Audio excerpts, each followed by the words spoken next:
Current cycle, the Neap Tide. Location, the Quartz Grotto, servants' quarters. My hands are still pruning from the bath oils. Princess Calista insisted on a 3-hour soak in crushed sea urchin essence and bioluminescent nectar, only to scream that the glow was too garish and demanded I scrub it all off her scales with a pumice stone.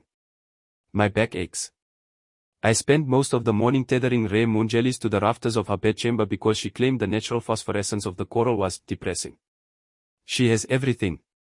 She sleeps on a bed of weaved sea silk that took a dozen weavers 10 years to finish. She eats the heart of the silverfin tuna while the rest of us make do with kelp mash. Yet, all she did today was stare upward. She spent hours floating near the thermal vents, tracing the shimmering distortion of the surface with a look of such profound misery you'd think she was a prisoner in a trench rather than the heir to the current. It's so heavy here, Ilara, she sighed, tossing a necklace of black pearls my father nearly lost a fin harvesting from the great drop, into the sand as if it were common gravel. The water, it's a cage. Don't you want to feel the sun? To have those dry, split tails the land walkers have. To walk on the dirt. I didn't answer.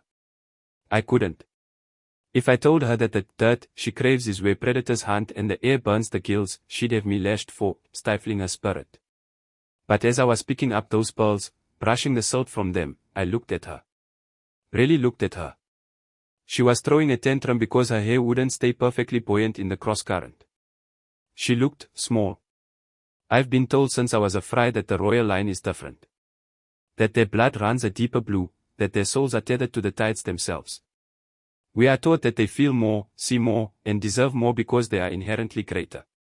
But as I watched her weep, fat, salty tears that vanished instantly into the brine, I realized something.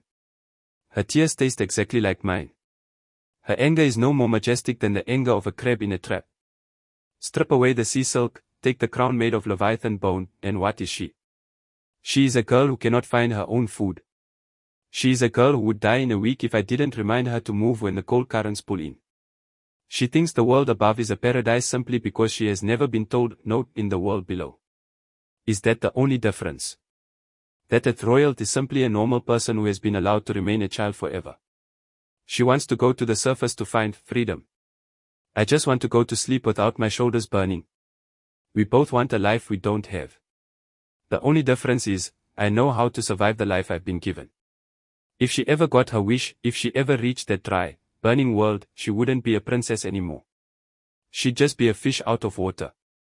And I wonder, if I were the one sitting on that throne of shells, would I eventually start staring at the surface too, pretending the water wasn't enough? Or is the royal heart just a fancy name for a heart that has never known the weight of a day's work? The bioluminescence is fading. I must sleep.